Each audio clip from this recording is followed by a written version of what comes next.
Hello, and welcome to my live interview today with Linda Bjork. She is a woman who understands and knows the pain of struggling with depression, anxiety, childhood emotional neglect, and she's an advocate for hope. She's now a best-selling author. She's a speaker, a podcast host, and a personal development expert. And she also is the founder of H.O.P.E for Healing, which is a nonprofit charity that she started, hence the founder word for that. And just welcome with me today, Linda Bjork. And for those of you who don't know me, I am Danielle Burnock from DanielleBurnock.com. Love yourself from Survive to Thrive, that lady on the internet who loves you. Waiting for Linda to join. We've been having a little bit of technical difficulty this morning. That's why we are a little later than we had planned. And hopefully Linda's going to be able to join again. We struggled with this earlier, so I'm hoping that we will get there. So while I'm waiting for her to join, maybe she's having Wi-Fi issues. Just tell you a little bit about Linda. I had the privilege of being interviewed by her on her podcast. She has a podcast of her own called Linda's Corner.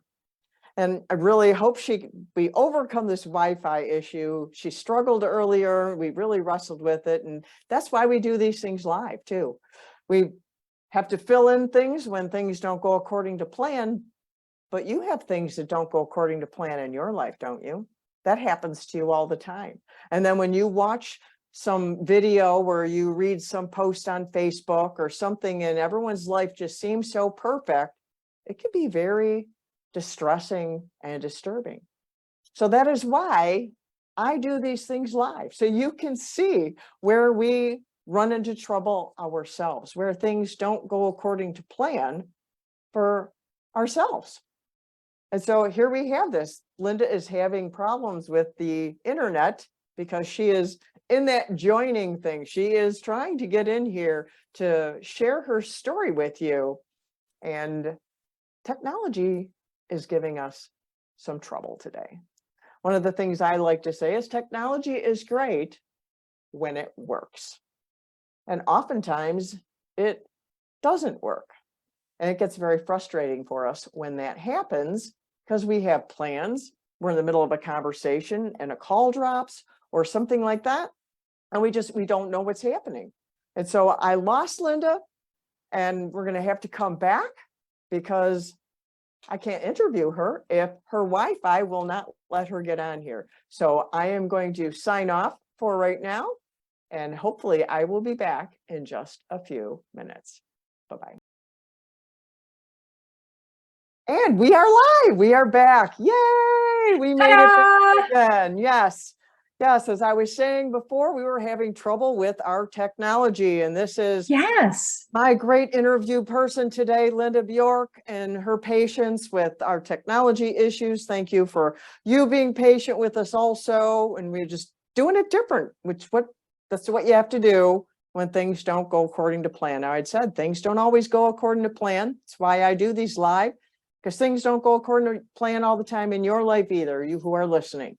So welcome with me today, Linda. We made it here. It took us a long time, but we did it. And I'm really expecting this is going to be really, really cool because sometimes when obstacles present themselves, it's trying to get in the way of something that's going to be really awesome. So, isn't that a wonderful way to look at things?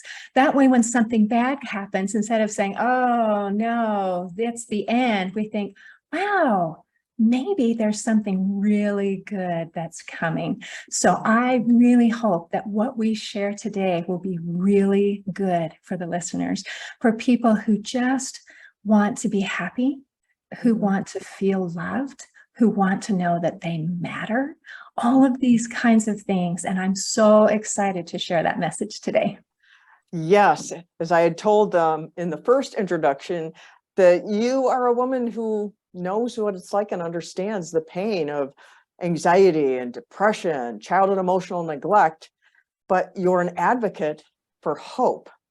So Let's go back to growing up. What is this childhood emotional neglect, and what was it like growing up as Linda?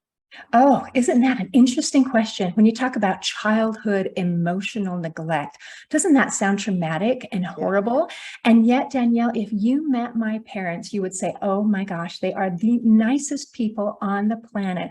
What on earth is this woman's problem? So it went like this. When I was about 6 years old, my mother experienced a personal emotional trauma in her life, and she shut down. And she didn't want to have anything to do with me. Now, if I were an adult and I understood what was going on, perhaps the correct response would have been, I should have compassion for this person who is suffering. But I was just a little girl, and I Yeah. didn't even know that she was suffering. The only thing that I knew is that she changed. Yeah. And she didn't want anything to do with me. I thought she didn't love me anymore. And I thought that it was all my fault.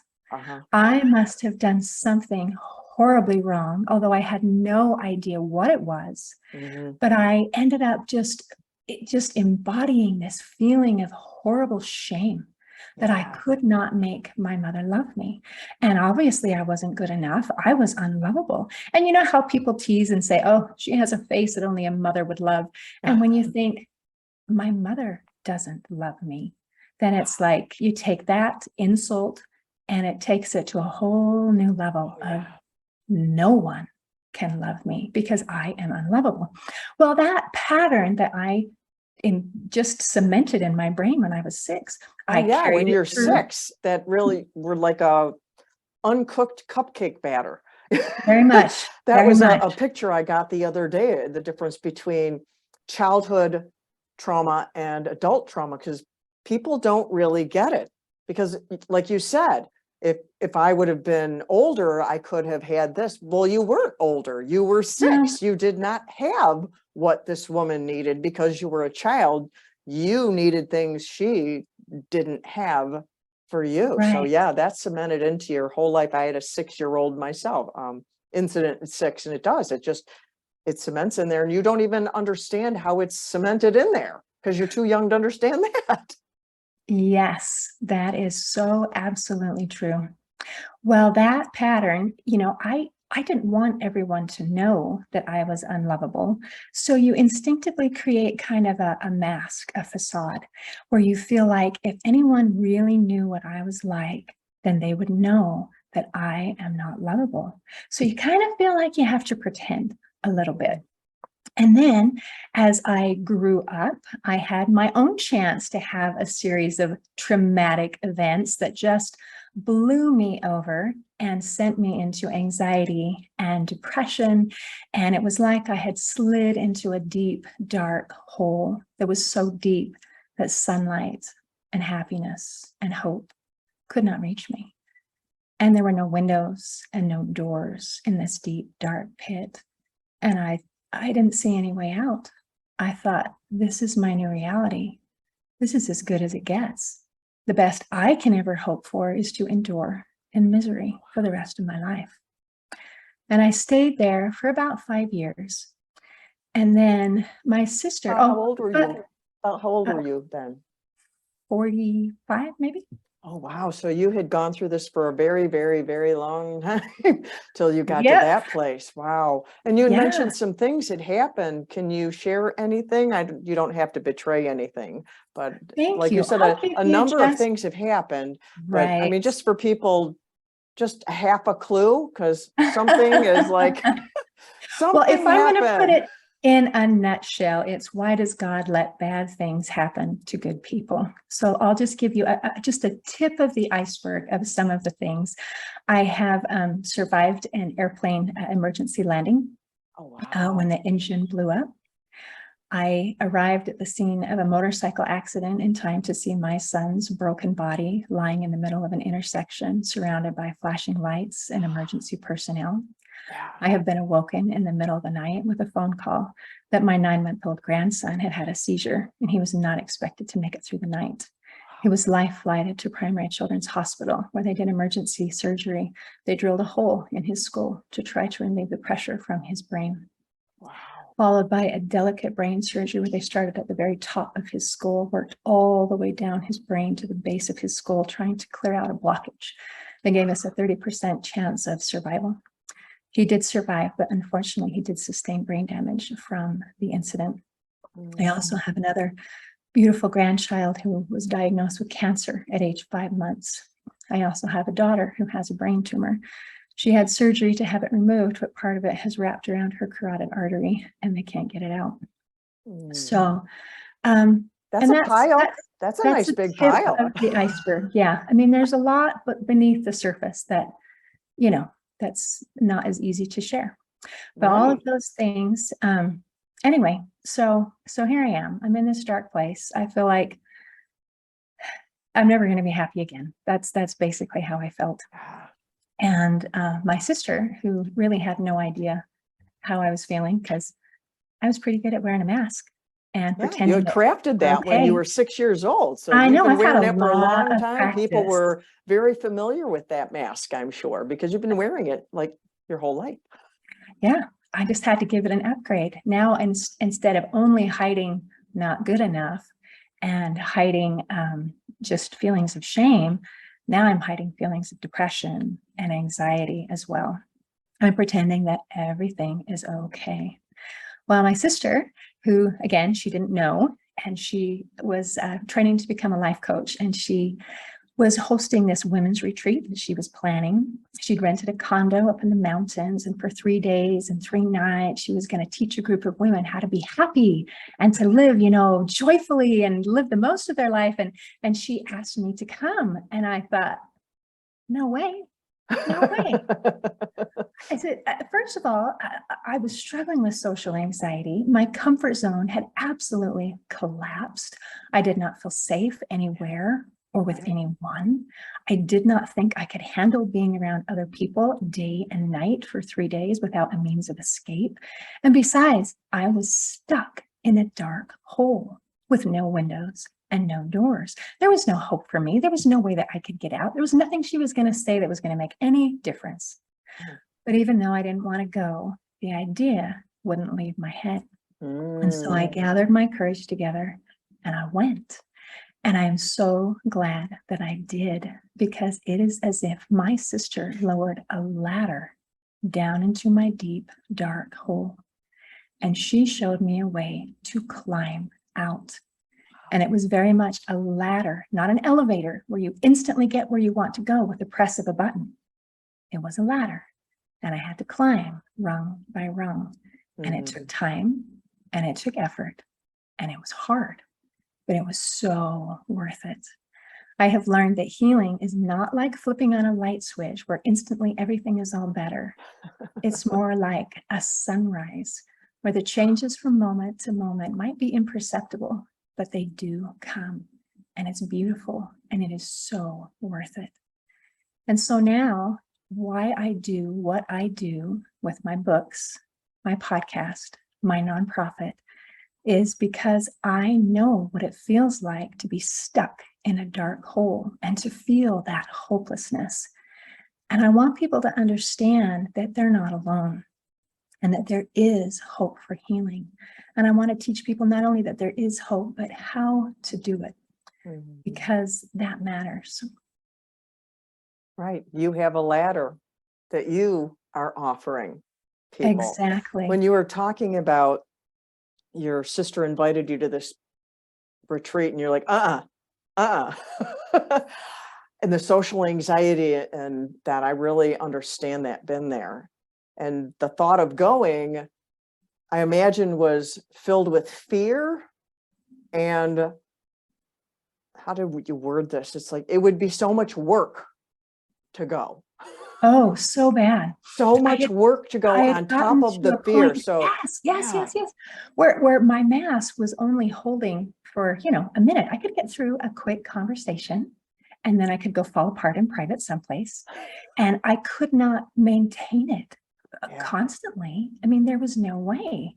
And I was afraid that I was going to cry. I was afraid I was going to fall apart. I was going to, all these kinds of things. And I didn't want people to know what an absolute mess I was. Yeah, and that feeds into also the feeling unlovable because of the Oh, emotional absolutely. neglect. If they know this, then they'll even unlove me more. I mean, if that's even a thing, Right. but I understand that emotional feeling because we can feel like we can be loved even less. I mean, unlovable, I mean, it can get worse in our minds, in our emotions, in Right. our perception of that, even though, you know, the English word of loved and unloved is just very like a light switch, like you said. But that darkness that we can fall into can get darker and darker and darker. But I loved your picture of a sunrise. I love sunrises and sunsets. They can be so incredibly beautiful. And like you said, imperceptible from time. And sometimes you just have to stop and stare at a sunrise because the beauty. And so when you compared healing to a sunrise, it made me think of how in our journey to heal, we need to stop and appreciate the beauty of how far we have come and where we're at right now. Maybe right now there's lots of clouds. We got a lot of red and orange over here, but it's kind of dark still over here, you know, and then after something else, it's going to change into a different color, but we need to celebrate all those different places along the way because healing is beautiful. It's a lot of work, like you said, but it is so beautiful. It is. It is amazing. And it has been such a blessing to me where I felt, I put it into two categories of broken and crushed. Broken is how I felt my whole life, and crushed is what I felt struggling with depression and anxiety. But when I worked through healing from being crushed, it also healed those feelings of brokenness, where now I am genuinely happy. I love myself. I like myself. And I know that I have value and worth. And that is something that I didn't never think that would happen. I didn't think that was possible. Yeah, and that's such a euphoric feeling, isn't it? When you go from no one could ever love me to I'm lovable, I matter, I have value, and just the euphoria of that, right? Yeah, it is It, amazing. It so I, seems so simple, and yet it yeah, is so foundational. yes, I just want to pause for our listeners here. I want you to take note of that euphoria, that it's hard, it's work, yes, but you are worth it. And that joy that you can tap into, that peace, that hope, that happiness that you can find in the journey. And, you know, because I wanted to say at the end of the journey, but our whole life is a journey, but we get to the other side of healing and it is so worth it. You would be amazed. We can't even communicate the words of how wonderful it will feel in a way that you will be able to get in your brain, but you'll be Right, able to understand it in your experience. So I just, exactly. You yeah, have to experience it right. because it's hard to imagine when you haven't had that, that such a thing is possible. And I remember being on the other side and feeling terrified at the idea of change. Like, Yeah, I know how this feels. I'm used to it. And whatever we're used to becomes comfortable. And comfortable is what we consider to be safe. So feeling worthless feels safe because I know what that's like. And right. the idea of being lovable, of being valued, that's scary. That was terrifying because I didn't know what that would feel like. I didn't know Yeah, what it would be like. And I didn't know if I could do it. And I thought I'd fail. So I understand the challenge of trying to even think that that is a possibility. But the truth is, it is. It is. And healing is possible. And it's not just for the special people, because so not special here, just, a person. But mhm. there are tools and there are resources that we can use that Yeah. work. And that matters because if it works for one person, it will work for everyone. Amen. What are a couple of the tools that you use to throw that out there for people to get their appetite whetted for reaching out to you for help and getting your books? We'll get to there too, but what were some of your tools Yes. that helped you climb that ladder? Oh, I'm so glad you asked. I'm going to put some of the things that I've used and I'm going to shrink it into something that anyone can do in 5 minutes in the morning. Awesome. And that kind of can help you just bit by bit become a little bit happier and a little bit more joyful each day in little bite-sized chunks. Because I know when we think of trying to make a big change, it can be overwhelming. Amen. So in 5 minutes, there's a little routine. It's MMWW, and that stands for music, movement, words, and water. And I'll explain quickly what we do in 5 minutes, and then I'll explain why it works. So you pick a song, something that you love, something that makes you want to sing along and dance, and then that becomes your timer. Most songs are about 3.5, 4 minutes long.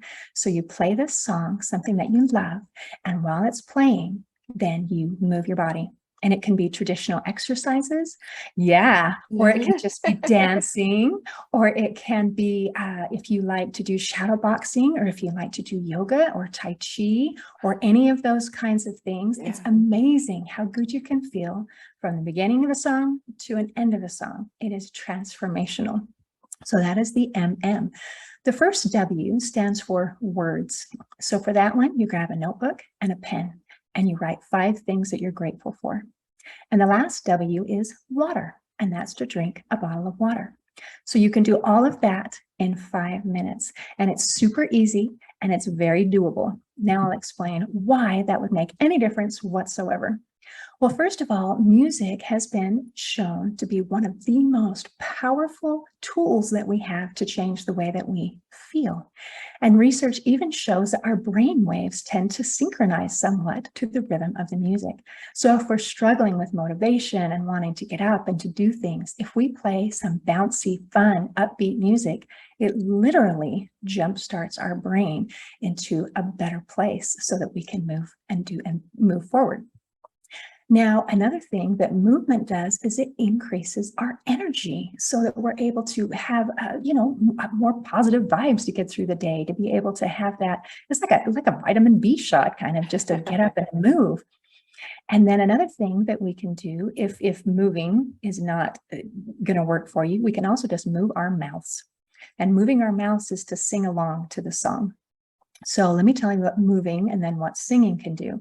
So movement, in addition to helping us get that energy going, is it also changes the chemistry in our body. It decreases the stress hormones, the cortisol. It increases those feel-good hormones that go through our body. So it helps us be happier.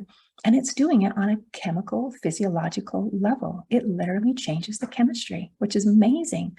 Now, exercise also helps relieve stress. And it helps to relax muscle tension, and it also helps to improve our sleep. It does so many things. Now, if we don't want to move, or if in addition to that, we want to swap it up and we choose to sing, singing actually has many of the same effects as moving, in that it helps relax muscle tension. It helps to reduce levels of cortisol. It helps to increase those happy chemicals that go through our brains. And also a lot of research has been done on singing and depression. So one of my favorite studies that was done, they took a group of people struggling with depression and anxiety, and they divided them up to have a control group, and they said, you just keep doing what you're doing. And then they had a study group, and they said, we want you to sing every day. And then after 30 days, they checked to see if it made any difference. And they found that the control group was exactly where they were 30 days ago. And the study group, who had added singing, had significantly lower levels of depression and anxiety, which is so amazing because that's the only change that they made. So we've got through the MM, our music and our movement, whether we're moving our bodies or moving our mouths. Now for W, that gratitude is amazing.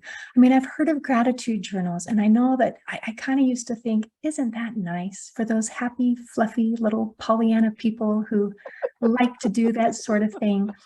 But it's not for real people who have real problems. But the research shows that gratitude does incredible things for our brains and for the way that we feel. They've done fMRI scanners to find that when you're in a state of gratitude, it stimulates the prefrontal cortex area of the brain, where our conscious thought and our decision-making takes place. So if we're in a state of gratitude, it actually improves our decision-making abilities, and it helps us to be able to act rather than to just react to situations when they come. And also, they've done research on gratitude and depression. And I love this study. They took a group of people who were struggling with severe depression and had just asked them to write 3 things that went well, 3 things that they were grateful for. And 15 days later, they checked to see, did it make any difference? And they found that 94% of the participants had had a noticeable improvement. They had gone from severely depressed to either moderately or mildly depressed. So it didn't solve all of their problems, but it helped put them in a much better place. And that was really only 2 weeks, which is amazing. So gratitude is one of the most powerful things that we can do to help pull ourselves out of a slump and into a positive place. And it takes some practice, because when you're feeling so down, it's like, what do I have to be grateful for? I got nothing. My life is miserable. But if we look, we actually have so many things to be grateful for. Now, the last thing is water. And water is one of the most underutilized, undersung heroes of helping our mental, emotional, and well-being, our physical well-being, because our brains are electrical, and they need water to make things go through. They're approximately 73% water. Our brain is about 73% water. And research shows that if we're dehydrated as little as 1%, it starts to negatively affect mood and brain function, which is really quite amazing. So if we just do these simple things, it helps the way that we feel physically, and that helps the way that we feel mentally and emotionally, because they are all interconnected. So those are some of the tools that I use, just a little bit, and each day is kind of like a rung in a ladder. But afterwards, I've spent a lot of time researching and trying to find ways to help people and to make things even progress a little faster, so that we can climb that ladder even a little bit better. And I've created a video series called Heal Your Life from the Inside Out, where I share some of these tools and resources for free to help people be able to climb that ladder and to get out even faster. And that is available on my nonprofit website, which is hopeforhealingfoundation.org. There's a little tab that says free stuff. So you can click on there and I'll take you right to it. And that link is with this post here on Facebook. It will be in the show notes when this is on the podcast as well. So yes, that was fantastic. I love how simple that was, but I also really like how you validated the difficulty of doing the gratitude, because people do dismiss it. I have a good things jar, it's called, if you could see it behind me, that got different Nice. colors. I started that maybe 5 years ago because I heard about the gratitude also. So I thought I'd, give it a shot or whatever. And every morning I'd take out a different color little piece of paper and write out one thing that was good that happened the day before. And I've done, podcasts on this, written about it before. And people do tend to dismiss it, or it's like, what do I have to be grateful for? But the very act of pausing to look for something good, even you didn't even get to the point of writing it down yet. That act it brings about change in your heart as well. So thank you for validating the difficulty that people have with doing that. So that's, MMWW. Remember that, listeners, MMWW. So Linda, you also have books, and you wrote 2 books. Where in your journey did you write these books, and what are the names of your books? I began writing Crushed, which is the book that journals my transition from, let's see if I can show it so that you can see. Ta-da! Okay. While I was going through the process of healing, that was something where I felt a strong inspiration that you need to write this down, because this journey is not just for you. It is to help other people. And I was scared spitless. I thought, I am a mess. I am not an example. I am a mess. And now as I go back and read it, because it was written during the process when I felt that way, it is incredibly powerful. I have had so many readers say, wow, it felt like you were in my head. I felt like I was reading my story. And if I tried to write it now when I feel great, I really couldn't. I couldn't get that emotion and that depth of feeling in. So that is a wonderful thing. Another book that I wrote is called You Got This. And this one is an action plan to calm fear, anxiety, worry, and stress. And COVID was an inspiration for that, because I've seen so many people just shut down with fear and anxiety. You know, what is the future? What is coming? What can I do? And it makes me sad, because when we're swallowed up with fear, then we really don't have a very joyful life. We just are enduring. And I know from experience, that's not a good way to live. Right. Right. Wow. That's awesome. You have your nonprofit. Tell us about your nonprofit. Oh, wait, before you get into that, I wanted to ask you, because your nonprofit is called Hope for Healing. Hope is foundational to what you do. So before you get into your nonprofit, and they probably go together anyways, why is hope like the cornerstone of what you do? I was in a dark place. I know what it feels like not to have hope. And when you don't have hope, you don't take any steps. You don't climb any rungs on a ladder. You don't do anything. You just stay there. And so as I've thought about the importance of hope, I've realized that every journey to healing begins with hope. And hope is now an acronym. And the H stands for hunger. Hunger is a desire, but it's not just a little bit of a desire. I mean, most people who are feeling sad and miserable and unlovable, yeah, I have a desire to not feel that way. But hunger is when that desire reaches a tipping point. And that is when you want to change more than you want to stay the same. Amen to that. And That's that that is warrior important. mindset. Yes, because we cannot heal without our consent. Right.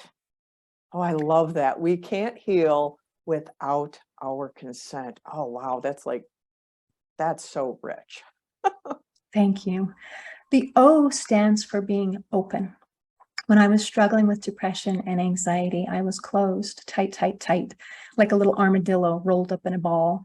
And they do that to protect themselves. And that's exactly how I felt. I was in survival mode, where I was afraid that any kind of opening, I'd die. I would just die. But we can't heal when we're in that. We have to be able to open up to be able to heal. And for me, one of the very first steps of being open was admitting to another person that I was not in a good place. And that sounds like such a simple sentence, but it was so painful for me to admit that. Because that took vulnerability, and safety is something that we need. And it's one of the things we need to heal. And so when we step outside that comfort zone, we're stepping outside of where we feel safe, and we're taking a risk. So you took a risk, but we have to do that. And then we find our safe places, and then we can heal in those places. So yes, Absolutely. it is very hard to open up like that. I remember the first time Right. I admitted something to someone that I'd never said out loud before, and there was someone else in that group. It was called a safe group. They felt the same way. I was blown away. And that's where this is where, when we will open, like your O in hope, if we will dare to open, we can find a safety. We can find that we're not alone. Like you say, that we are not alone. No, but it sure feels that way when you're in it. Yeah. The P stands for positive expectancy. And positive expectancy is when you expect a positive outcome. And that is absolutely critical for success in any type of treatment, because we're not going to put any work in if we don't think it's going to do any good. And so by sharing examples, that helps with that positive expectancy. And it didn't go from 0 positive expectancy to all the positive expectancy, just a little bit, just opening up the door just a little bit to think, maybe, just maybe, they Yep. have something that could help me. And that is enough to get started. So it's okay to take those baby steps. The E stands for empowerment. When we're struggling with feelings of victimhood or just anxiety, depression, all of these things, we feel powerless. We feel powerless to solve our problems. We feel just like we're a paper bag blown in the wind sort of thing, where I'm at the mercy of fate. I have no say in anything. And we have to get our power back.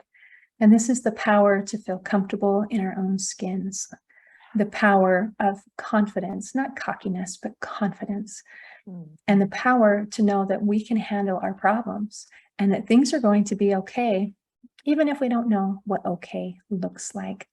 And that power comes from a combination of learning and doing. And so that's why it is so important that we include specific action steps. I love a quote from Atomic Habits, where James, he says, the most practical way to change who you are is to change what you do. So if I can add one thing that we can change that's so important, is to stop our negative self-talk. That is just the basic place to begin. We need to stop beating ourselves up. And people say, well, that's easier said than done, because it comes so reflexively. But when we have a negative thought or words that we say about ourselves or actions that we do to ourselves, if we'll just imagine a big stop sign in front of our face, just stop. And then say this: I am the kind of person who is kind to myself. And if you have to remind yourself that 100 times a day, that's okay. We have wonderful positive affirmations, and people can say things like, I love myself. I am wonderful. And I know when I was in that place of struggling, I felt like that is such a lie. I am so not any of those things. But if we can choose to be kind to ourselves, we know what kindness looks like. I know how to be kind to other people, but I had to learn how to be kind to myself. And I had to learn that being kind to myself mattered, because when we are unkind to ourselves, it hurts ourselves. The things that I would think about myself and say to myself in my mind, I would never say to you. I would never say to you, because I'm a nice person and I would treat you with respect. But I didn't think it mattered if I said it about me. And besides, it was true anyway. So to come and turn that around and realize, no, it matters. It matters when we're kind to ourselves. And if we can start with that, it is enough. That is the first row. Amen. Amen. That is so important, to be kind to ourselves. And it's important for us to find how we can start that too. Like you said, those other things, we have these great affirmations, but those didn't work for you. And the most important thing is we have to find what works for us. And that's so important to say, I think, because maybe we need just a little bit different than what, I would say to someone or you would say to someone. I'm reading this book, and one of the things, and he's talking about meditation, and it's so funny because he tried all these different ways of meditation. And he said, but you can't just get all stressed out about meditation, because that's like the opposite of what you're trying to do. You have to find out what will work for you, and that needs to be okay. And right there, that's an act of kindness toward ourselves, to say, oh, I don't have to do it how Danielle does it. I don't have to do it how Linda does it. I can do it a little bit different here, because that word triggers me. Like, we all have different things that trigger us. Like, there's certain things in the Bible I couldn't read because certain words would trigger me, and people, they would love to say these things. It's like, it'd make me go like, ah. So I have to find new translations and a new way to say it. So you who are listening, be kind to yourself and grab all of this and unfold it how it serves you the best. I love that you brought that up, because it is so important that we understand that there is more than one way to do things. Amen. Well done. So you have your Hope for Healing nonprofit. What is that all about? That is about giving people the tools and resources so that they can become their best selves. We have free audiobooks, we have free video series, we have free, did I already say audio courses, and free books that you can download, just so many resources, because I want to offer a ladder to anyone who feels trapped in a dark place. And the latest creation is that video series called Heal Your Life from the Inside Out. And it is all about how to love ourselves and how to forgive, because the basis of healing is love and forgiveness. And people misunderstand forgiveness. They think it means, if somebody hurt you, that you're saying, oh, that's okay, when maybe it wasn't okay. But it's not that. It's about letting go of the pain, letting go of the hurt, letting go of the anger, the shame, whatever negative feelings you have. It's about learning how to let that go. So I'm super excited about sharing that. Amen. I'm glad you brought that up about forgiveness, because people do get forgiveness backwards, especially if they're stuck in a place where it would serve them the best. They can't see past that big unforgiveness in front of their face. But unforgiveness sets us free. If I need to forgive, when I forgive, I set myself free. And if people will understand that, then they can develop a better, quicker to be forgiving, because, oh, I'm helping myself. And in one way, it almost feels self-centered to forgive people, because I'm doing it for myself, because it doesn't really affect other people. If we are unforgiving towards someone, and they don't know unless we happen to treat them poorly, we could just remove ourselves from their life and they would be unaffected, but it would hurt us. So forgiveness is about taking care of our inner self, our soul. That's so important. So thank you for bringing that up. And it makes such a difference, Oh, yeah. not only mentally and emotionally, but also physically. Yeah. When we forgive, it helps us to sleep better. It helps reduce our stress. It helps lower our heart rate, and heart disease lowers. And if we hang on to that anger, it causes more heart issues. It also keeps us locked in that fight or flight, which shuts down other systems and causes chronic illness. So it's really interesting. According to the CDC, 90% of illness is caused by stress. And stress has lots of different levels, but one of the major ways to reduce stress is to let go, which is forgiving. Even though, like you said, you might need a new translation. If the word forgiving triggers you, then let's let go. Perfect. Thank you. Because people tend to also think that forgiving is just a spiritual thing. Oh, and it is spiritual, but it's also emotional and mental and physical. Like you said, it does cover all of that. So I'm really glad this got brought up for you who are listening. Forgiveness is more than just spiritual. It is mental, it is emotional, and it is physical. That's why it's such a big deal, and it will serve you to let go. right. And one of the people that we need to forgive is ourselves. Mm-hmm. And that is very important. Some people will, I'm willing to forgive this person and that person, but I can't forgive myself because I know better and I could do better and I deserve to suffer and whatever. But it's really based on you don't love yourself.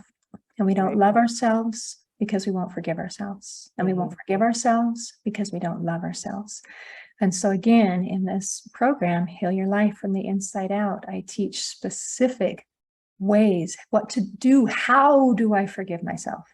I'll show you. Awesome. That is wonderful. So how can people connect with you? It's your hopeforhealing.org. Is that what you said it was? hopeforhealingfoundation.org. Oh, there we go. And are you on the different socials too? Can people find you there? Yeah, that's through Linda's Corner podcast. So you can find me on social that way. And also my podcast is Linda's Corner podcast. So yeah. And you interview people on your podcast all the time, just like we're doing this, right? Exactly. Yeah, that's wonderful. I told them in the intro that we had at the beginning when we had to take two, that I had the privilege of being interviewed by you on your podcast. And so And her I podcast love is wonderful. So you can get that wherever you find podcasts, Linda's Corner. So anything that you would like to share before we let the people go on with their day? Oh, I just invite people everywhere to join with me in making the world a better place by working on the only person that you truly have the power to change, and that is yourself. Amen. Amen. That goes right with the quote on my website is, only I can change my life. No one can do it for me. A different way of saying the same thing. Another example of whatever we've said that has helped you, but maybe it's a little off. Take it and, write it down or rearrange your words. Do a search on Google for a different word for whatever the one is you're struggling with, because me and Linda, we love you. And We so do. we want you to heal because we care about you and because you matter.